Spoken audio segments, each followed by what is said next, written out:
ब्रजेश मधुकर जी, राधे राधे महाराज जी, आपके चरणों में कोटि कोटि प्रणाम। महाराज जी, एक बहुत ही छोटा शब्द है ईर्ष्या। कई बार मुझे लगता है ये काम क्रोध से भी ज्यादा खतरनाक हो जाता है। कबीरदास जी ने भी कहा है, कंचन तजना सहज है, सहज तिया का नेह। तिया का ने काम, लेकिन मान बड़ाई ईर्ष्या दुर्लभ तजना ए। मत्सरता, मत्सरता मेरे से आगे निकला जाता है। ईर्ष्या, ये ऐसे शब्द हैं, ये ऐसे दोष हैं जो बड़ी बड़ी ऊंचाई पर रहते हैं। मतलब संत वेश में काम विजयी, क्रोध विजयी, पर ईर्ष्या विजयी नहीं कहा जा सकता। उसी के समान कोई दूसरे की उन्नति हो रही तो ईर्ष्या हो जाएगी, दूसरे का नाम रोशन हो रहा है तो उसके अंदर ईर्ष्या हो जाएगी। यद्यपि वो बहुत ऊंचाई पर है फिर भी हो जाएगी ईर्ष्या। बड़ा, और ये बहुत बड़े बड़े देवताओं में भी पाया गया, बड़े बड़े साधकों में भी पाया गया, बहुत ऊंचे पदों में बैठे हुए पाया गया ईर्ष्या। ये ईर्ष्या बहुत बड़ा दोष है, और ईर्ष्या मिटा दे सो महात्मा हो गया। तभी का कंचन तजना सहज है, सहज तिया का नेह, पर मान बड़ाई ईर्ष्या दुर्लभ तजना है। अपने मान को, अपनी बड़ाई को, अपने हृदय में छुपी हुई ईर्ष्या को, ये त्यागना बड़ा कठिन। बहुत अच्छा है, बिल्कुल ठीक चल रहा है, लेकिन उससे के सामने जब किसी की बड़ाई हुई तो वो निकला जा रहा है ना, मत्सरति, मेरे से आगे निकला जा रहा है, बस ईर्ष्या हो जाएगी। ये बड़े बड़ों में है, पर यही भगवान की शरणागति से और भगवान के नाम जप से जब हम सब में भगवान भाव करते तो हम ईर्ष्या से बच सकते। क्या अपने प्रभु से ईर्ष्या करेंगे क्या? जब सब में अपने प्रभु को देखने लगे तो ईर्ष्या से बच सकते हैं। अगर व्यक्ति देखेंगे तो ईर्ष्या हो ही जाएगी, पक्का हो जाएगी, और ये पूरे विश्व को जला रही है। हमारे से बगल वाली दुकान में ज्यादा बिक्री हो रही तो हमें ईर्ष्या हो रही, हमारे घर से बढ़िया घर बना लिया पड़ोसी ने तो ईर्ष्या हो रही है। मतलब ये छोटी छोटी बात से लेकर बड़ी बड़ी बात तक, छोटे छोटे पदों से लेकर बड़े बड़े पदों तक, ये एक ऐसा शब्द है ईर्ष्या जो पूरे ब्रह्मांड में छाया हुआ है। कोई बिरला इससे मुक्त हो सकता है, बिरला। काम विजयी, क्रोध विजयी, लेकिन ईर्ष्या विजयी होना बहुत कठिन है। कबीरदास जी ने बहुत सोच समझ करके दुआ लिखा है, कंचन तजना सहज है। यद्यपि धन का त्याग करना, कंचन का त्याग करना, तीन ही खाई बताई गई, कंचन कामिनी कीर्ति। तो कह रहे कंचन तजना सहज है, सहज तिया का ने, पर मान बड़ाई ईर्ष्या दुर्लभ तजना है। और ये सब भगवान की कृपा से नष्ट हो जाता है। जब जीव भगवान का भजन करता है, भगवान के आश्रित रहता है, सब में भगवत भाव रहता है, तो अब जैसे मन ने दिखाया भी कि इसकी तो उन्नति हो रही, तो कह रहे भगवान की कृपा है उसके ऊपर, वो ईर्ष्या नहीं करेगा। और जो भगवान से नहीं जुड़ा फिर तो ईर्ष्या ही ईर्ष्या है। और खास करके ये मतलब जब अपने से कोई आगे बढ़ रहा हो तो उसमें ज्यादा आती है। ये नीचे वाले की तरफ नहीं आएगी, ऊपर वाले की तरफ ज्यादा आती है। नीचे वाले की तरफ तो है बुद्धि रहती है ना कि हमसे नीचा है, ऊपर की तरफ बड़ा ईर्ष्या का विचित्र रूप होता है। विकास जी लखनऊ से, महाराज जी आपके चरणों में कोटि कोटि प्रणाम। महाराज जी, मैं जानना चाहता हूं कि शरणागति क्या है? भगवान और गुरु की शरणागति में कोई भेद है क्या? भगवान अव्यक्त रूप में है और गुरुदेव व्यक्त रूप में है, पर शरणागति की पद्धति एक ही है। तनु वांग मनोभिर अमलई सोहम त्वयि वाश्रितः। शरीर से, वाणी से, मन से और स्वयं से निर्मल होने के लिए, भगवत प्राप्ति के लिए हम शरणागत होते हैं। चाहे गुरुदेव की हो, चाहे इष्ट देव की। इष्ट देव की आर्त भाव से, हृदय से होती है, वो गुरुदेव की कृपा से होती है, पर पहले गुरुदेव की शरणागति होती है। जब हम किसी महापुरुष का आश्रय लेते हैं तो हमारी क्रियाएं, तन से शरणागति का मतलब है तस्मात् शास्त्रम प्रमाणम ते कार्याकार्यो व्यवस्थितो। हमारे शरीर के कार्य और अकार्य की व्यवस्था, विधि और निषेध की बात शास्त्र में कही गई है। तो हमको जो शास्त्र प्रमाणित कार्य हैं वो करने, जो निषेध है वो नहीं करने, और उन कार्यों को भगवत समर्पित कर देना, ये शरणागति शरीर की हुई। वाणी से हम कभी भी असत वार्ता दुखद वार्ता, दूसरे का अहित करने वाली अश्लील भाषण, गंदी बातें ये ना बोले। हम भगवत चर्चा, हितकर बात, पवित्र बात, सत्य बात, तो हमारी वाणी की शरणागति हो गई। मन हमारा गंदी बातें चिंतन करता है, संकल्प करता है, हम बार बार उसको रोकें और भगवान के नाम में लगावें तो हमारा मन पवित्र होने लगेगा। तो मन की शरणागति और स्वयं से अनुभव करें कि मैं भगवान का अंश हूँ, मैं भगवान का दास हूँ, मैं स्वयं को भी भगवान के चरणों में समर्पित करता हूँ। तो तन, मन, वचन और स्वयं जब शरणागत हो जाता है तो फिर भगवान जिम्मेवारी ले लेते हैं।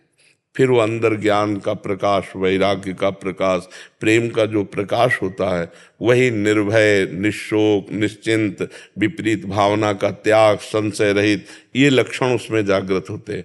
हम शरणागत हैं, उसके 5 लक्षण होते हैं। निर्भय, उसे भय नहीं लगेगा।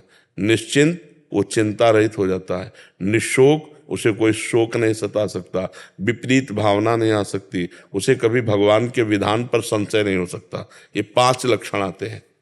तो पहले हम शरणागति होने के लिए वचन से शुरू करते हैं कि हे नाथ, मैं आपकी शरण में, और वाणी को संभालते हैं, फिर क्रियाओं को संभालते हैं, फिर मन को भगवान के चरणों में अर्पित करते हैं, फिर स्वयं हो जाता है। स्वयं से शुरू करने में मन, वाणी और शरीर ये संसार में लगे हों तो हम स्वयं को संसार में ही देखेंगे, और ये प्रभु में लगे हों तो हम स्वयं को प्रभु में देखेंगे। ऐसा तदात्म हो गया है। नहीं तो अगर स्वयं से शरणागत हो जाए तो बहुत जल्दी सब बात बन जाए। स्वयं से शरणागत हो जाए तो बहुत जल्दी ये तो सब करण है, पर हम इतना तदात्म है अंतःकरण में कि पहले ये हो तब फिर हम हो, ऐसा अनुभव में आता है। तो यहीं से शुरू करें, वचन से, फिर क्रियाओं से, फिर मन से, फिर स्वयं से भगवान की शरण हो गया तो पूर्ण हो गया। जीवन भर शरणागति ही पुष्ट करते हैं, पूर्णता तो भगवान की तरफ से होती, प्रयास अपनी तरफ से होता है। प्रशांत सिंह जी। माई श्यामा शुक्र। गुरुदेव, आपके चरणों में कोटि कोटि प्रणाम। महाराज जी, साधना में वेश का क्या महत्व है? सोते हुए जप या ध्यान कैसे हो सकता है? तो वेश का महत्व है तो आचार्य परंपरा से 2 मार्ग हैं। एक है निवृत्ति मार्ग, एक है प्रवृत्ति मार्ग। प्रवृत्ति मार्ग गृहस्थ मार्ग कहते हैं और निवृत्ति मार्ग विरक्त मार्ग कहते हैं। जैसे हम लोग परंपरागत हैं आचार्यों की, तो इसमें वेश के अनुसार हम अपनी मर्यादा में रह करके निरंतर भगवान का भजन करते हैं। और गृहस्थ में है तो भोगों के बीच में रहकर धर्म मर्यादा का पालन करते हुए भगवान का भजन करके भगवान की प्राप्ति। ये भोगों का त्याग करके, जो सांसारिक भोग हैं उनका त्याग करके गुरु परंपरा के अनुसार उसी साधना में लग करके भगवत प्राप्त होते हैं। तो वेश की जो मर्यादा वो निवृत्ति परक है, निवृत्ति मार्ग, वैराग्य मार्ग का प्रतीक है। अब वो उसी वेश का लोग दुरुपयोग कर रहे हैं। जो गंदे लोग हैं वो उसी वेश का अपने गंदगी छुपाने के लिए आश्रय ले लेते हैं। तो ये होता है कि संत जन ऐसे, संत जन ऐसे नहीं होते। प्राण चाहे निकल जाए पर भूल ही न दें कुमार्ग पाऊं। वो भूल करके भी गलत मार्ग में नहीं चल सकते। जिनका लक्ष्य श्री भगवान है, छोटी मोटी गलतियां हुई भी तो करो सदा तिनके रखवारी, जिम बालक राखे महतारी। भगवान अपने बच्चे की तरह संतों को संभाल करके उन्हें असली संत बना देते हैं। तो संत मार्ग है एक, आचार्य परंपरा है। आचार्य परंपरा से जो विरक्त है उसी के आगे संत। अब किसी के विषय में क्या कहे, कोई भी नहीं, तो आचार्य परंपरा है हमारे वैष्णवों की, हमारे सन्यासियों की। आचार्य परंपरा से वेशभूषा लेकर आचार्य परंपरा की पद्धति से साधना करके भगवान को प्राप्त हो। ऋषि मुनि संत महात्मा, उनको ये पद्धति है। प्रवृत्ति मार्ग गृहस्थी मार्ग, निवृत्ति मार्ग विरक्ति मार्ग। समझ पाए आप क्या पूछना चाहते हो? महाराज जी कह रहे थे सोते हुए जप या ध्यान कैसे हो सकता है? पहले तो नींद को काबू में करें, नहीं लेटते ही सो जाओगे। शवासन में जैसे लेटा, साधु महात्मा इसी पर प्रवीण होते। पड़े हैं तो भगवान में, खड़े हैं तो भगवान में, चल रहे तो कबीरदास जी कहते ठाड़े बैठे परे उताना, कबीर कहाँ हम राय ठिकाना। ठिकाना अर्थात परमात्मा चिंतन में रहते हैं। अब जैसे आप शयन के लिए गए और आप तन्मयता पूर्वक भगवान का चिंतन कर रहे हैं, पहले तमोगुण पर विजय प्राप्त करें, नहीं तो जाते ही थोड़ी देर में नींद आ जाएगी। नींद आ गई तो फिर सो गए। तो तमोगुण को कब्जे में करने के लिए पहले सतोगुण भोजन करें। सतोगुण सात्विक भोजन अब भोजन की तो बड़ी समस्या है, सात्विक भोजन मिलना बड़ा कठिन हो रहा है। नहीं, जो सात्विक चीजें उनमें गंदी चीजें मिलाई जा रही, जैसे मानो दूध है, पता नहीं दूध है कि केमिकल है कि क्या मिलाया गया है। घी है, पता नहीं चर्बी मिली है क्या मिली, कुछ भरोसा नहीं है ना। जो हमारे सतोगुणी चीजें हैं वो तो सब घोर अशुद्धता मिलाई जा रही, घोर अशुद्धता। तो सतोगुण भोजन बड़ा कठिन हो गया। अब रजोगुणी और तमोगुणी की बाढ़ है। अब लोग तमोगुणी पर भोजन रजोगुणी पसंद करते हैं, होटल का, चाट चूट का, तो इससे तो रजोगुण तमोगुण आएगा। इससे भोग विलासिता बढ़ेगी, निद्रा, आलस्य, प्रमाद, क्रोध, ये चीजें बढ़ती हैं।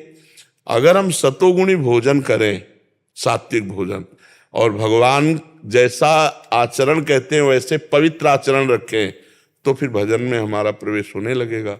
फिर तो चाहे बैठे हैं तो भजन कर रहे हैं, लेटे हैं तो भगवान में भजन कर रहे हैं। पर अभ्यास करो, जब लेटो तो उस समय सब बातें भूल करके नाम चलाने की कोशिश करो। राधा राधा राधा राधा राधा, राम राम, हरि हरि, जो नाम प्रिय हो, जो गुरुदेव ने दिया हो, उस नाम में। और अगर नाम का ध्यान करते हुए सो गए तो जब जगोगे तब नाम चलता मिलेगा, देख लेना। तो बीच का जो शयन हुआ, वो निद्रा समाधि स्थिति, वो भी आपका भजन माना जाएगा, वो भी आपका भजन। रात में सोते समय जरूर भजन करना चाहिए।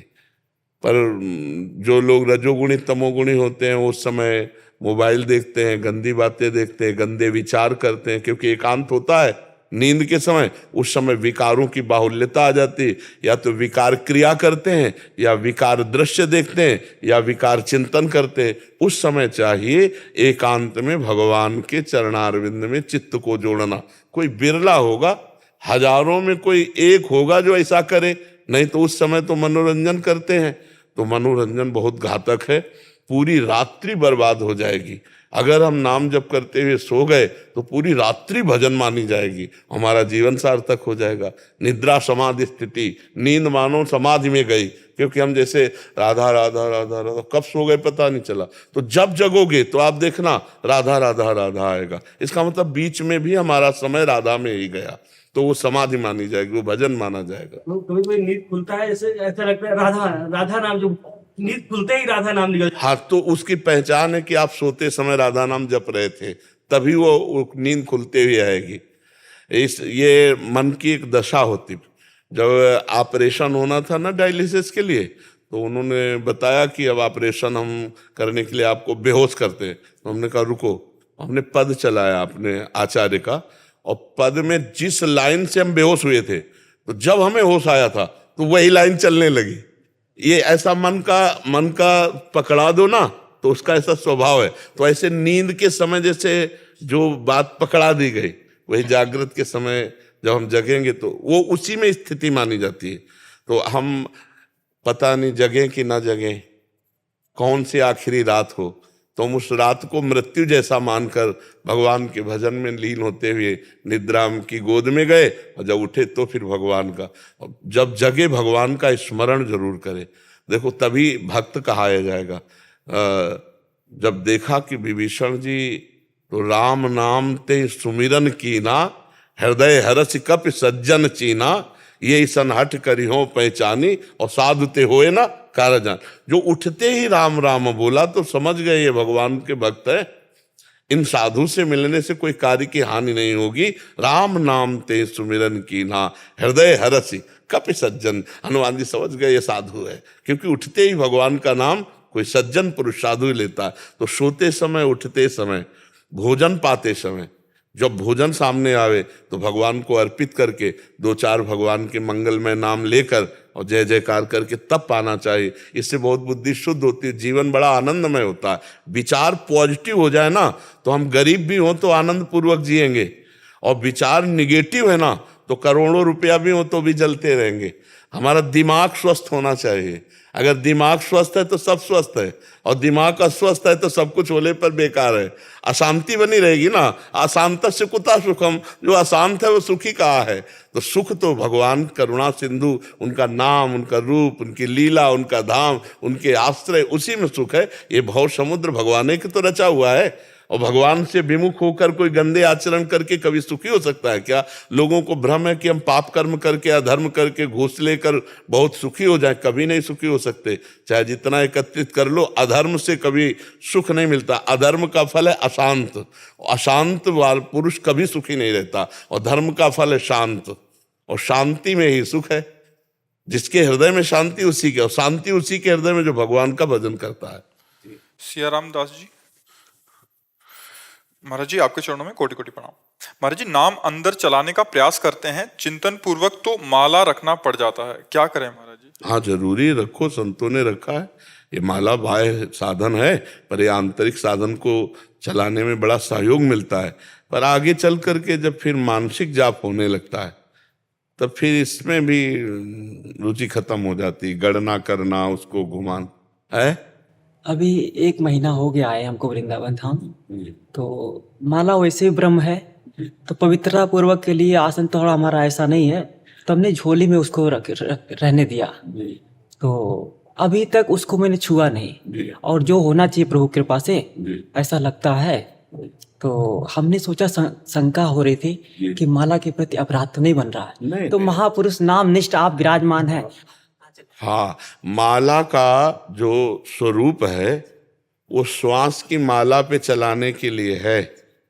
और जब श्वास ही नाम, नाम ही श्वासा, नाम श्वास को भेद मिटावे, रोम रोम जब रग रग बोले तब कुछ स्वाद नाम को पाए। माला से सहयोग बनता है, अधिक जप करने में प्रवृत्ति लगती है। बकाया कर का मन का डार दे, और मन का फेर। नहीं, माला फेरत जुग गया, फिरा न मन का फेर। कर का मन का डार दे, और मन का फेर। हाँ, मन की गुड़िया एक एक श्वास में हम फिट कर देते हैं।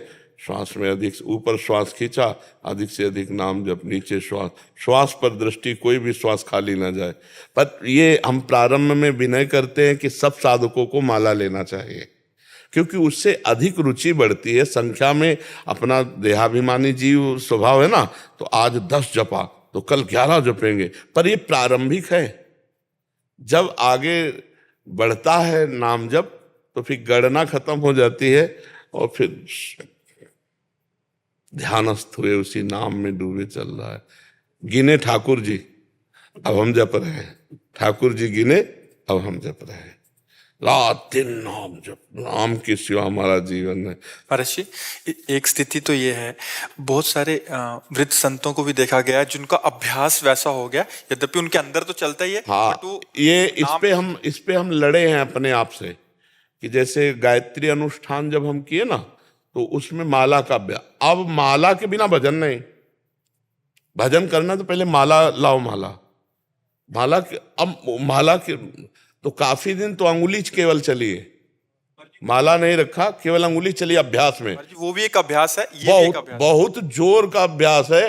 पूज्य चंद्रशेखर बाबा को अस्पताल में ले गए, तो उन्होंने कहा कि माला हटाओ। उनका माला नहीं हटेगा, तुम्हें दवा करनी करो, नहीं मत करो। चूंकि गुरुजनों के द्वारा होता है, जैसे हमारे पूज्य सदगुरुदेव भगवान, तो माला वगैरह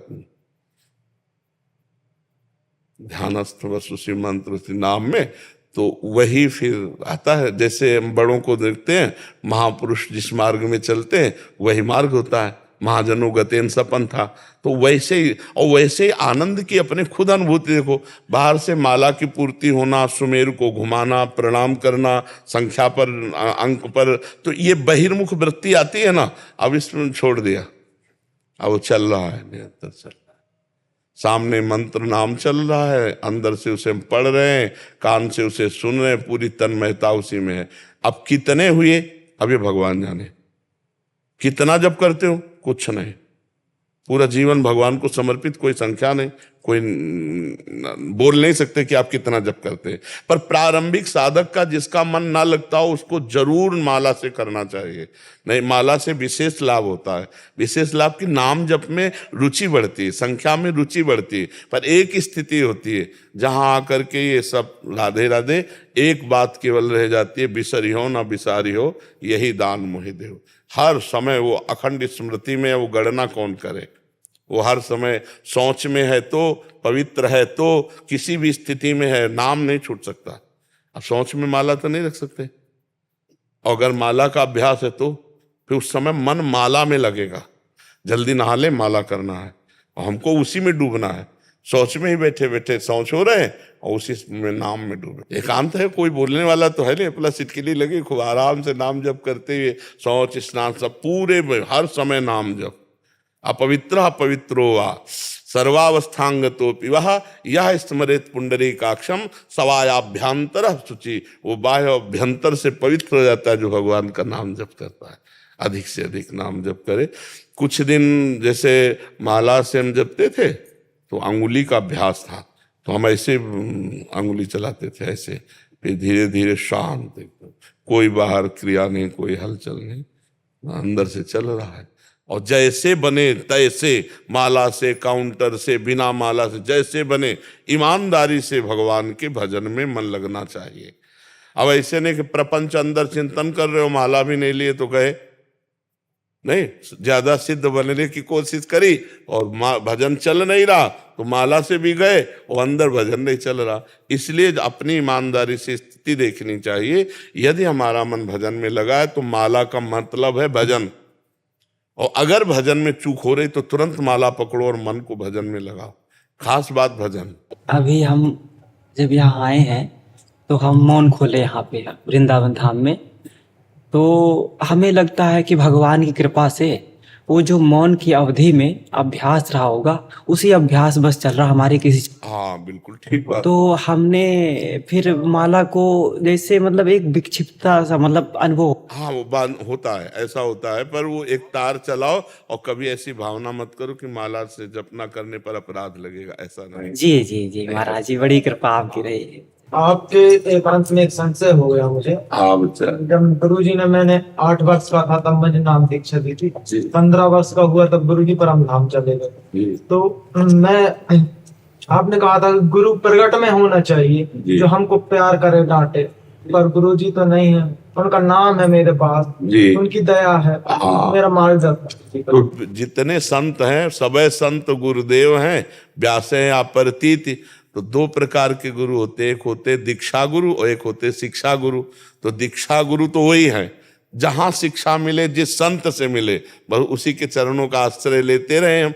मान लो हम जहां सुना, हमें अच्छी बात लगी, पकड़ ली बात, ये गुरुदेव की बात है। फिर वहां सुना, वहां भगवान की बात मिली, पकड़ ली, गुरुदेव की बात है। 24 गुरु बनाए दत्तात्रेय जी ने, शिक्षा गुरु, शिक्षा ली ना 24 जगह से। तो हमें जब तक भगवत तत्व का पूर्ण ज्ञान ना हो जाए तब तक हमें संत महापुरुषों का सत्संग सुन करके वो अपने गुरुदेव के रूप में मानकर स्वीकार करते रहना चाहिए। मंत्र दीक्षा गुरु जी ने नाम दिया है वही रखना चाहिए, वही चलाते चलना है।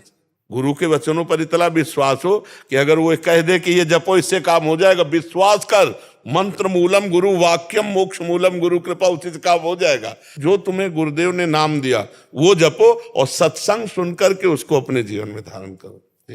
मुन्नी देवी त्यागी जी धौलपुर से। राधे राधे राधे राधे। राधा वल्लभ श्री हरिवंश। गुरुदेव भगवान, क्या जीवात्मा का पुनर्जन्म होता है? यदि जीवात्मा का पुनर्जन्म हो जाता है तो पिंडदान, श्राद्ध, पक्ष के भोज तथा अन्य कर्मकांड उस तक कैसे पहुंचते हैं? उससे उनका कल्याण कैसे? सरकारी बैंक है, सरकारी बैंक, जैसे उसका जन्म हो गया, पशु पक्षी जहां भी जन्म होगा उसका पुण्य जा करके उसको उसकी उन्नति करेगा, उसको लाभ मिलेगा। देखो एक कुत्ता है कि गली में भटकता है, खाने को नहीं मिलता है, एक कुत्ता है गोद में लिए घुमा रहे ले, अच्छे अच्छे पदार्थ पवा रहे, तो देखो ना प्रारब्ध भोग है ना। तो सुकृत जो हम पिंड दान करते हैं, पुण्य दान करते हैं, जीव किसी भी योनि में जाए वो उसको तत्काल उन्नति प्रदान करते, तत्काल उसको जाकर के उन्नति के भाव में लाते हैं। तो करना चाहिए। और ये सब भागवतिक है। जैसे हम पिंड दान करते हैं तो प्रधान पितृ अर्यमा, ये भगवान की विभूति है, उनको प्राप्त होते हैं, वो सीधे भगवान के पास। और जैसे सरकारी बैंक में ही पैसा होगा तो आप ट्रांसफर कर सकते हो, आप ऐसे नहीं ट्रांसफर कर सकते किसी को, अपने पास से ऐसे नहीं ट्रांसफर कर सकते। अगर आपको अमेरिका रुपया भेजना है तो पहले भारत सरकार की बैंक में जाए और फिर वो विधान से जाएगा, सरकारी विधान। ऐसे ही पहले हर पुण्य भगवान को के पास जाता है और भगवान फिर जो जहाँ जी होता है वो सर्वज्ञ है, वो वहाँ उसको भेजते हैं, उसकी उन्नति होती है। कि जैसे बड़ी समस्याओं में आदमी जूझ रहा था, लेकिन पता नहीं क्या हुआ, सब समृद्धि बढ़ती चली जा रही, सब व्यवस्था बढ़ती चली जा रही, क्योंकि उसके नाम सुकृत दे दिया, उसके नाम जो है पुण्य भंडारा करके उसको समर्पित कर दिया। वो पुण्य गया, उसको उठा दिया। वो जो जीव है चाहे जिस योनि में गया हो उसको प्राप्त हो जाता है। पर जो जितने सुकृत हैं, जितने अनुष्ठान हैं, वो सही ढंग से हो और भगवान को अर्पित किए जाएं, तब भगवान की द्वारा वो विधान बनेगा और उस जीवात्मा को, डायरेक्ट जीवात्मा को नहीं मिल सकता, डायरेक्ट ऐसे नहीं, वो भगवान के द्वारा बनेगा और सरकारी विधान के द्वारा बनेगा। समझ में आ रहा है? ये कोई भी क्रिया व्यर्थ नहीं जाती, कोई भी क्रिया व्यर्थ नहीं। एडवोकेट संजीव कुमार सिंह। राधे राधे जी। महाराज जी राधे राधे, आपके चरणों में कोटि कोटि प्रणाम। महाराज जी, भजन में मन लगाते हैं तो संसारिक व ग्रस्त जीवन के कार्यों में मन नहीं लगता। गृहस्थ जीवन के कार्यों में मन नहीं लगता? अगर भजन में मन ज्यादा लगता, नहीं, ऐसा कैसे कह सकते हो? आपका गलत निर्णय है। आप कितना भजन करते हैं वो तो आप जानते हैं, लेकिन हम लोगों का जीवन ही भजन है। ये तो भगवान सेवा दिए हैं, नहीं तो जीवन ही भजन, पूरा जीवन हो गया। न खान न पान, किसी भी तरह की कोई आकांक्षा नहीं रखी और भजन किया है। और आज हमको सेवा मिली, रात के 12 बजे उठते हैं, किडनी फेल है। अगर हमारी रुचि ना हो तो हम प्रश्न का उत्तर कैसे दें? हमारी पूरी एकाग्रता है, पूरी रुचि है। अगर हमारी रुचि और एकाग्रता इसमें है तो हमारे जीवन के भजन का मतलब क्या रहा? तो हमारा एक चिंतन चल रहा है अंदर, जैसे आपका, आप बैठे हो सुन रहे हो, लेकिन एक अंदर एक झीनी झीनी रेखा सी एक अंदर चलती रहती है, उसमें भजन चल रहा है और बाहरी व्यवहार हम कर रहे हैं। ऐसे करना है। हाँ, बाहर अंदर से नाम चलाओ और बाहर से सेवा में रुचि अगर खत्म हो जाएगी तो फिर बड़े बड़े जितने भी राजा महाराजा भगत हुए, फिर इनका चरित्र झूठा हो जाएगा ना। चक्रवर्ती सम्राट अम्बरीश जी महाराज चक्रवर्ती सम्राट हैं, पूरा राजकाज देख रहे हैं और खूब भगवान का भजन कर रहे हैं। तो आपको भगवान का भजन कीजिए, नाम जप कीजिए और ऐसा भ्रम मत डालिए कि संसार में फिर कार्य करने में मन नहीं लगेगा। ऐसा नहीं। अगर हमारा शरीर स्वस्थ है और हम भजन परायण हैं तो हर कार्य में हमारा मन लगेगा। हर कार्य, हम गोली चलाते हुए भी भजन कर सकते हैं, हम हर कार्य करते हुए भजन कर सकते हैं। भजन एक आंतरिक वृत्ति है और क्रियाएं बाहरी हैं। तन से हम क्रियाएं करेंगे और मन से हम भगवान का चिंतन करेंगे, बहुत अच्छा जीवन रहेगा। भगवान तो युद्ध के लिए भी करे, मां मनुष्य युद्ध च, मेरा स्मरण करते हुए युद्ध करे। हाँ, अगर हमसे गलत कार्य होंगे वो हमारे में विघ्न डाल देंगे, लेकिन यदि हम धर्म पूर्वक चलेंगे भजन करते हुए तो हम बहुत सुचारू रूप से करेंगे। देखो, हम अपने को देखा है, जैसे नाम जप करते हुए हम श्री जी के लिए पोछा लगा रहे हैं तो बहुत बहुत उत्तम पोछा लगेगा, क्योंकि मन एकाग्र है ना। अगर हम बर्तन धो रहे हैं श्री जी के लिए तो नाम जप करते हुए बहुत उत्तम बर्तन धोएंगे कि श्री जी के लिए एकाग्रता रहती है, पवित्र बुद्धि रहती है। तो भजन करने वाला जो कार्य करेगा बहुत उत्तम कार्य करेगा, भले वो सांसारिक कार्य क्यों ना हो। इसलिए हमें लगता है भजन अत्यंत अनिवार्य है। बाहर के शत्रुओं को तो गोली आदि के द्वारा जीता जा सकता है, लेकिन आंतरिक काम क्रोध लोभ मोह मद मत्सर ये केवल भजन से ही जीता जा सकता है। और अधर्म का पैसा ना कमावे और धर्म से चले और नाम जप करे तो गृहस्थी में रहते हुए वो संत है, वो भगवान का भक्त। पैंट शर्ट में रहते हुए वो महात्मा है। महात्मा एक स्थिति होती है, बाहर का टाइटल महात्मा नहीं होता, अंदर की स्थिति होती है। जो स्थिति में महान है वही महात्मा है। और बाहर से महात्मा का भेष है और स्थिति बहुत घटिया है तो ड्रामेबाज है, महात्मा थोड़ी है। महात्मा एक स्थिति है। तो आप भी महात्मा हो सकते हैं नाम जप करते हुए, धर्म पूर्वक चल। और वकालत करते हैं जी। हाँ, तो जज और वकील तो वकालत में बस ये ध्यान रखे कि हाँ, दोषी पुरुष की अगर जान जाए कि ये दोषी पुरुष है तो चाहे जितना रुपया दे उसकी वकालत ना करे, ये बात ध्यान रखो। पर अगर दोषी को आप जिता रहे हैं और उसका पैसा ले रहे तो घर में वो हानि पैदा करेगा। तो इसलिए बचते रहना। दोषी जो समझ में आ जाए, वैसे समझ में तो आ ही जाता है, नहीं आ जाता है। हाँ, जहां आदमी बातचीत करता है ना तो बातचीत से समझ में आ जाता है। जैसे दोषी आदमी बात करेगा ना वो अर्थ की प्रधानता बार बार आपको देगा। कि सर आप जितना आप उसकी चिंता ना करें। और जो निर्दोष आदमी होगा ना, वो बार बार आपके सामने रखेगा कि हमसे गलती नहीं हुई है। वो मतलब उसकी नेत्रों में दृष्टि डाल करके फिर देखिए तो तराजू अंदर का बताएगा कि ये निर्दोष है, और वो जो दोषी होगा वो बात कहेगा मैं निर्दोष हूं। आप कौन दोषी बन करके कौन मुकदमा देना चाहेगा, निर्दोष ही बल्कि चाहेगा। और वो बात करेगा बार बार कि सर आप आगे की चिंता मत करो।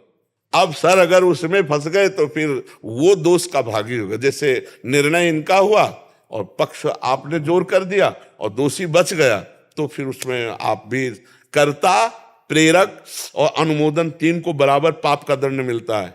कर्ता माने कत्ल करने वाला, और प्रेरक जिसने उस प्रेरणा की, अनुमोदन जिसने उसको सहयोग किया, सहयोग करने वाला, तीनों को बराबर होता है, चाहे उसे बचाना या फंसाना, पुण्य या पाप, तीनों को, कर्ता, प्रेरक, अनुमोदक, तीनों को बराबर दंड मिलता है हमारे भागवतिक विधान में।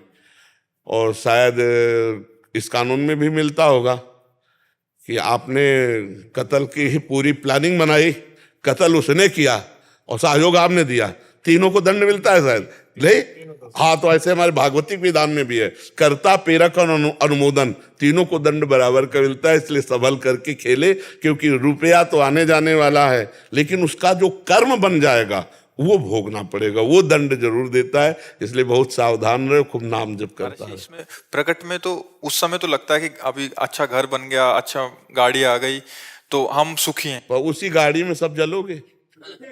बंद गाड़ी और अब खुलने का इंतजाम नहीं है, और गाड़ी में आग लग गई। जिसमें एसी चल रही थी, फिल्मी गाना बज रहे थे, बड़ी मस्ती से यात्रा कर रहे थे, वो ऐसी गाड़ी, उसी गाड़ी में जल जाओगे। वही गाड़ी ठोक करके पूरे परिवार को समाप्त कर देगी। अगर पाप बन गया तो वो किसी न किसी रूप में आपका नाश करेगा। ये हम बिल्कुल हजारों उदाहरण देखे हुए, एक दो नहीं। 10-5 वर्ष आप बढ़ोगे, जब तक आपका पुण्य काम कर रहा है तो आप फटाफट उन्नति में चलते जाओगे। मकान बन गया, गाड़ी आ गई, ये आ गया, वो व्यवस्था हो गई, और आपको लगता है गलत करते रहे, मौज में हैं, क्या फर्क पड़ता है। लेकिन वो तुम्हारे पुण्य थे जो तुम्हें मौज दे रहे थे। अब का वर्तमान की फसल और पूर्व का पाप, जहां कनेक्शन मिला, ऐसा ब्लास्ट होगा। जैसे मंदोदरी कह रही है कि महाराज जब तुम चलते थे तो पृथ्वी डगमगाती थी, और आज बंदर तुम्हारी खोपड़ी में लात मार रहे, राल को कुल रोवन हारा और राम विमुख हस हाल तुम्हारा। तो अधर्माचरण परिणाम में विनाश को प्राप्त होता है। जैसे दुर्योधन की झूम रही थी, महाराज धर्म से चल रहे थे तो 12 वर्ष का वनवास और 1 वर्ष का अज्ञातवास, लेकिन सिंहासन पर कौन बैठा? महाराज युधिष्ठिर, और उनके पूरे परिवार का नाश हो गया। धर्म दीपक की तरह जलेगा लेकिन लंबे समय तक, अधर्म हाइलोजन की तरफ लेकिन फ्यूज। वो कुल में कोई दीपक जलाने वाला नहीं रह गया। रावण के रहा न को कुल रोवन हारा। इसलिए अधर्माचरण से बचे। अधर्माचरण हमारा शास्त्र कहता है, यदि तग्रे विस्मय परिणामे अमृतोपमम, जिसकी शुरुआत विष जैसी हो वो धर्म, परिणाम उसका अमृत होगा। और यदि तग्रे अमृतोपमम, अमृतोपमम, तो परिणामे विस्मय, उसका परिणाम विष होगा। अधर्माचरण से लौकिक उन्नति, फिर लौकिक उन्नति बुद्धि को गिराती हुई चली जाती है। भाई भाई में क्लेश, पिता पुत्र में क्लेश, पति पत्नी में क्लेश, और सब सामग्री है, और हृदय जल रहा है, अशांत है, और फिर ऐसे दृश्य, ऐसी घटनाएं उपस्थित हो जाती है जिससे नाश हो जाता है। इसलिए सबसे प्रार्थना है, धर्म पूर्वक 100 रुपया अगर कमाओ, 100 रुपया मिले तो चिंता मत करो, 1 लाख से बढ़कर शांति देगा। और लाख रुपया धर्म के कमाए तो चिंता करो, वो कहीं ना कहीं करोड़ लेकर जाएगा और विनाश करेगा। वो आतंक फैलाएगा, वो हृदय में अशांति पैदा करेगा। बड़े बड़े ये माया के बड़े फंदे हैं। इसलिए धर्म से चलो, सत्य से चलो। कल का किया हुआ कर्म आज चैन से नहीं, और अगर आज का किया हुआ भी कर्म बिगड़ गया तो कल की भी चैन चली गई। इसलिए कल जो हमसे हो चुका है उसको हम आज संभाल सकते हैं भगवान का नाम जप करके, और आज हमारा कोई कर्म न गड़बड़ होने पावे, जिससे हमारा परिवार सुखी रहे और हम यहाँ भी सुखी रहे और परलोक में भी सुखी रहे। महेंद्र मिश्र जी बिहार से। गुरुदेव आपके चरणों में कोटि कोटि प्रणाम। श्रीमान, मैं जिला न्यायालय में जज के पद पर पदस्थापित हूँ। रोज सुबह भगवान की पूजा के समय ईश्वर से प्रार्थना करता हूँ कि प्रभु आज मुझसे या मेरे किसी आदेश से किसी के साथ कोई अन्याय ना हो, परंतु न्यायिक प्रक्रिया के कारण कभी कभी कुछ दोषी दोष मुक्त हो जाते हैं जिनके विरुद्ध पर्याप्त साक्ष्य नहीं होते, तथा ये प्रतीत होता है कि वो दोषी हैं परंतु साक्ष्य की कमी के वजह उसमें आपका दोष नहीं है। जो वकील आपके सामने पेश करते हैं उसी के अनुसार आपका न्याय बनता है, तो उसमें फिर दोषी वकील होते हैं, क्योंकि उन्हीं के साक्ष्य के अनुसार हो सकता है निर्दोष को दंड देना पड़े और दोषी को मुक्त करना पड़े। यद्यपि वकील का बहुत बड़ा इसमें रोल है। अगर वो पैसा गलत ले करके और दोषी को ऐसे साक्ष्य देते जिससे मुक्त करना पड़ता है और निर्दोष को दंड देना पड़ता है, उसके आगे आप कर नहीं सकते, क्योंकि साक्ष्य है। आप भी तो कानून से बंधे हुए हैं ना, तो अब उसमें स्वतंत्र थोड़े हैं कि आप कानून के सूत्रों का उल्लंघन करके माफ कर दें, ऐसा तो नहीं हो सकता। तो अगर जान भी रहे हैं, आपकी दृष्टि भी कह रही है, अंतरात्मा भी कह रही है, तो आप उस समय भगवान से प्रार्थना ही कर सकते हैं, कुछ और उपाय नहीं कर सकते, क्योंकि साक्ष्य आपके सामने उपस्थित हैं, तो आपको उन्हीं के अनुसार न्याय देना पड़े। इसीलिए प्राय जब वकील जन आते हैं तो उनसे यही प्रार्थना करते हैं। कई ऐसे वकील जो धर्मात्मा स्वभाव के हैं और कहते हैं हमसे त्रुटि हो गई है, तो हम कहते हैं भले अर्थ अपनी तरफ से लगाना पड़े, आप अर्थ ना लेना और किसी निर्दोष को बचा लेना, तो जो तुमसे त्रुटि हो गई भगवान क्षमा कर देंगे। और इसमें आप ऐसे रहिएगा भगवान की शरण में। जब न्यायाधीश के पद पर वहाँ बैठे तो पहले भगवान को प्रणाम करें कि हे भगवान, सच्चे न्यायाधीश तो आप ही हो, जो आप सब कुछ जानते हो। आप हमें वही प्रेरित करना जिससे हमारे द्वारा कोई अपराध न बने, किसी को कष्ट न पहुंचे। और फिर साक्ष्य जो हैं उनके अनुसार न्याय आपका करना बनता है। फिर वो जो अगर ऐसा कुछ हुआ भी है तो वो भोगेंगे जो आपको साक्ष्य प्रस्तुत कर रहे हैं। आप तो उनके अनुसार न्याय कर रहे हैं, और भगवान को साथ रखना हृदय से, तो बच जाओगे। और अगर कभी ऐसा संयोग मिले कि प्रलोभन या भय से आपको अपना सत्य न्याय बदलना पड़े, तो चाहे इस्तीफा देना पड़े लेकिन अधर्म आचरण न करे, तो जीवन सुख और शांति में बना रहेगा। क्योंकि धर्म पूर्वक चलने वाले में एक बल होता है, और अधर्म चलने वाला अशांति, चिंता, उद्वेग, इनसे उसका भरपूर जीवन हो जाएगा। आप 5,000 रुपये अगर अपने धर्म से कमाए हुए परिवार में लगाओगे ना, तो बहुत सुख शांति, बहुत आनंद रहेगा। और 50 लाख रुपए की वस्तु ले जाओगे ना, वो आपके हृदय में अशांति पैदा करने वाले वहाँ नाटक शुरू हो जाएंगे, और इतने अशांत हो जाएंगे कि रुपये रुपया रह जाएगा और शांति नहीं रह जाएगी। जो बल्ब अपनी सीमा से ज्यादा प्रकाश देने लगे तो भय का कारण है कि वो बहुत जल्दी फ्यूज होने वाला है। तो ये जो लोग अधर्माचरण से बढ़ते हैं ना, तो ये ऐसा समझ लो कि उनकी अंतिम इच्छा पूर्ति हो रही, अब वो जा रहे हैं पतन की तरफ जा रहे हैं। और धर्म पूर्वक चलोगे, भला माना आपकी साइकिल से चलोगे, 4 लोग आपका उपहास करेंगे, लेकिन आप अंदर से बहुत मजबूत और शांत, और आपका परिवार बहुत अच्छा होगा। और जो अधर्माचरण है वो ठीक नहीं है। तो कभी भी भय और प्रलोभन में, दबाव में ना आए, ना रुपये के दबाव में, ना किसी के भय के दबाव में। तो भगवान आपके साथ है, और निर्णायक सच्चे तो भगवान ही है, और जिसके साथ में भगवान, उसका बाल बांका भी कोई नहीं कर सकता। हाँ बिल्कुल, हमारा कर्म ही हमको दुख दे सकता है, दूसरा कोई पैदा नहीं हुआ कि हमें दुख दे सके। हमारा कर्म ही, भीष्म जी बाल ब्रह्मचारी महात्मा, लेकिन कोई पीछे का कर्म बिगड़ा तो 6 महीना बाण की सैया पर रहे ना। कर्म भोगना ही पड़ता, अवश्य में भोक्तव्यम कृतम कर्म शुभाशुभम। डरता रहे कि कोई अशुभ कर्म न बने, पाप कर्म न बने जो हमको आगे दंड दे। इसलिए भगवान को साथ रखे तो वो बुद्धि शुद्ध रखेंगे। नाम जप करना, भगवान को साथ रखना है। अगर हम नाम जप कर रहे हैं तो भगवान हमारी बुद्धि को शुद्ध रखेंगे। और शुद्ध बुद्धि है मतलब ड्राइवर ठीक है, ड्राइवर ठीक है मतलब मार्ग से ही चला जाएगा, ठोकेगा नहीं कहीं। अगर ड्राइवर अशुद्ध है, बुद्धि अशुद्ध है, कहीं ना कहीं फंसा देगी। इसलिए नाम जप करते रहिए, भगवान के आश्रित रहिए, और जो साक्ष्य आपको मिल रहे हैं कड़ी नजर से, सूक्ष्म नजर से देखते रहिए, और फिर निर्णय करते रहिए। भाई महाराज, रोज जैसे पूजा करते हैं तो रोज भगवान से प्रार्थना करते हैं कोई गलत निर्णय ना हो। बिल्कुल बिल्कुल, उसी का फल है कि आप सत्संग में आए हैं। हाँ उसी फल, हाँ जी। जब द्रवै दीन दयालु राघो तो साधु संगत पाइए। भगवान जब कृपा करते हैं तो क्या देते हैं? संत समागम। उमा संत समागम सम न लाभ कछु आन, भगवान शंकर कह रहे संत अगर मिल गए तो इससे बड़ा कोई लाभ नहीं है।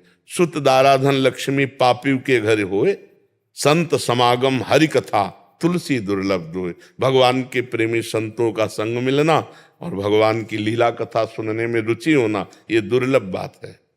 अमन जी। राधे राधे। राधे राधे महाराज जी। महाराज जी, मैं पेशे से एक पत्रकार हूँ। हमें सुबह से शाम सच झूठ जैसी घटनाओं से सामना होता है, जिसमें सच या झूठ वाली जैसी घटनाएं होती हैं। झूठ ना, देखो पत्रकारिता प्रकाशित करने के लिए हमें तो लगता है समाज का बहुत बड़ा योगदान है पत्रकारों को, कि हर सूचना को, बड़ी से बड़ी छोटी से छोटी बातों की जानकारी पूरे भारत में या पूरे विश्व की जानकारी भी आती है, विश्व की भी जानकारी होती है कहाँ क्या हो रहा है कैसा। लेकिन झूठ तो मुझे लगता है कि अगर पत्रकारिता में झूठ हटा दिया जाए तो बहुत बढ़िया बात है। क्या झूठ से क्या मतलब उससे प्राप्त हो सकता है? और झूठ से क्लेश ही होता है, और अगर आपको पैसा भी झूठ से मिलेगा तो वो भी आपको क्लेश ही प्रदान करेगा। असत्य तो नहीं होना चाहिए, किसी भी डिपार्टमेंट में असत्य तो नहीं होना चाहिए। जो घटना है, आपसे डरेंगे लोग, आपका विरोध करेंगे लोग। जब आप सत्य पे चलोगे ना तो आपसे डरेंगे लोग और आपका विरोध करेंगे, पर आपका कुछ बिगाड़ नहीं सकते। लेकिन सत्य ही लिखा जाए, जो सत्य घटना है, जो सत्य विषय है, उसी को लिखा जाए, तब तो माना जाएगा कि आप हमारे भारत को सूचना दे रहे हैं।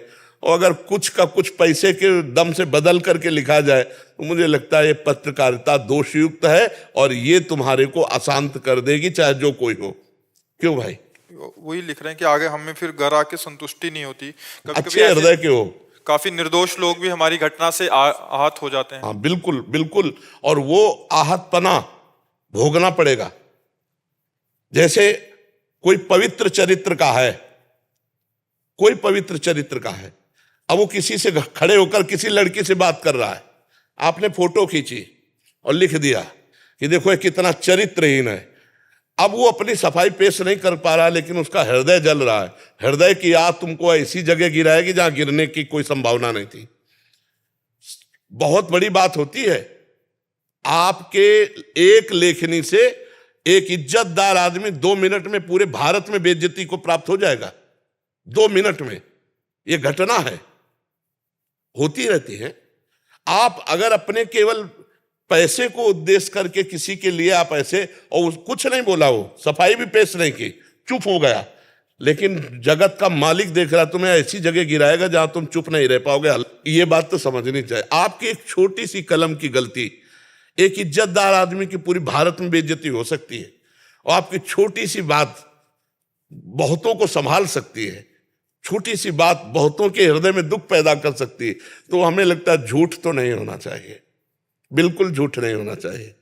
सत्य वस्तु में माना कि थोड़ा कम समय में प्रकाश नहीं होता, थोड़ा लंबा समय लगेगा लेकिन प्रकाश होगा। असत्य समय में माना कि तुम थोड़ा जल्दी धनी बन जाओगे, लेकिन वो तुम्हारी हानि भी करेगा, तुम्हारे को पतन के मार्ग में भी ले जाएगा। लाखों लोग तो पढ़ लिए, 5 मिनट में विस्मृत भी हो गए। कोई भागवत गीता नहीं याद रखता तो तुम्हारे पेपर को कौन याद रखेगा? लेकिन आपका कर्म जो बन गया वो आपको भोगना पड़ेगा, क्योंकि अवश्य में भोक्तव्यम कृतम कर्म शुभाशुभम। इसलिए बहुत पवित्र हृदय है जो आपको बाद में पश्चाताप होता है। अच्छा, आप एक कर्मचारी हैं, कोई पूरे डिपार्टमेंट के अधिकारी तो है नहीं कि आपके द्वारा बदला जाएगा। तो आप जहां तक हो सकता है वहां तक सत्य को पेश कीजिए, इसके बाद भगवान के ऊपर छोड़ दीजिए, क्योंकि ये तो पूरे अधिकार जिनके हाथ में, वही अगर वो बोले ये लिखो, ये ऐसा करो, वो ऐसा करो, आपने जो दिया वो सही होना चाहिए। वो क्या लिखते हैं फिर उनके ऊपर, वो भगवान जाने। आपके द्वारा गलत नहीं होना चाहिए। किसी भी सीन को 1 मिनट में सही कर सकते हो, और किसी भी सीन को 1 मिनट में बिल्कुल गलत कर सकते हो, बिल्कुल गलत कर सकते हो। मतलब उसका स्वरूप ही बदल जाएगा। सोच भी नहीं है कि यार आदमी ऐसा भी सोच सकता है कि मतलब बिल्कुल 100% वो बात नहीं है, और उसको 100% सही करके भेज दिया गया। और वो इसीलिए किए कि हमारी ये बात पहुंच जाए, या तो अंदर की ईर्ष्या और साथ में लगी रही उनकी बेइज्जती कराने के लिए, या रुपया साथ में लगा रहा दो। लेकिन जब उनके हृदय में चोट पहुंचा जिनके लिए कहा, अब वो तो चुप रहे, लेकिन आप समझ लो कनेक्शन सबका भगवान से होता है। और जब हृदय में दुख हो, वो चुप हो जाए, तो फिर वो सीधे पुकार पहुंचते, वो सीधे उसकी खटिया खड़ी कर देंगे। पक्का समझो, कोई घटना घटेगी जो उसकी बहुत अमंगलकारी और हानिकारी हो। तो आपका जहां तक बस है किसी की, क्योंकि बहुत बड़ी बात है, बड़े से बड़े की 2 मिनट में बेइज्जती हो सकती है। अरे जैले को दूसरा पेपर निकलेगा ना सफाई वाला, पहले तो लाखों के दिमाग में बात पहुंच गई, अब सफाई वाला कौन देखेगा, पहली जो बात गई। इसलिए बहुत संभाल के, किसी का हित ना हो, किसी का दिल न दुखे, कोई झूठ बात ना हो। क्योंकि प्रायः अब हमको ज्ञान नहीं था, लेकिन हमको ज्ञान जैसे जैसे समाज में हम मिल रहे ना, वैसे ज्ञान होता जाता है। जैसे अभी हमें ज्ञान नहीं था, तो जज से कहा, जब जज ने प्रश्न किया तो उनसे कहा कि भाई साक्ष्य के अनुसार ही आप दे सकते हैं, उसमें आप क्या कर सकते हैं। तब इनसे पूछा कि उसके बाद भी कुछ हो सकता है क्या, अगर जज के समझ में आ रहा है कि आदमी ये गलत है और हम इसको सही साक्ष्य मिलने के कारण इसको छोड़ रहे हैं, तो क्या वो कुछ कर सकता है क्या। तब इनसे पूछा, क्योंकि आगे का हमें तो पता नहीं, इतने केवल साक्ष्य तक पता था, तो इससे है कि वो रोक सकता है, इंक्वायरी बिठा सकता है। हाँ, तो आगे कभी सलाह लेंगे तो ये हम बोल देंगे क्योंकि हमको तो ज्ञान है ले। तो इसीलिए बच्चा, जैसे आप पूछेला, तो हमने ऐसी बातें देखी है, तो इसलिए बहुत संभाल के अपनी ख्याति के लिए या रुपए के लिए ऐसा कोई किसी की बेइज्जती न करे, नहीं तो वो परिणाम जो है वो बहुत खतरनाक आता है। और ये काम बहुत, 1 मिनट जनता थोड़ी जानती है, आप तो जो पेश किए वही सामने जनता जान रही है कि आपने जो पेश कर दिया वही सामने पर। तो इसलिए बहुत संभाल करके, केवल नाम के लिए या रुपए के लिए किसी की बेइज्जती न करे, किसी की इज्जत पर ऐसा धब्बा न डाल दे। तो अब वो जब कनेक्शन जुड़ेगा, तब तुम जब ब्लास्ट होगे, तब तुम्हें कोई नहीं बचा सकता, क्योंकि ये कर्म है। अवश्य में भोक्तव्यम कृतम कर्म शुभाशुभम, कर्मों को भोगना पड़ता है। इसलिए बहुत डरता रहे कि कोई ऐसे पाप कर्म न बन जाए जो हमें भोगना पड़े।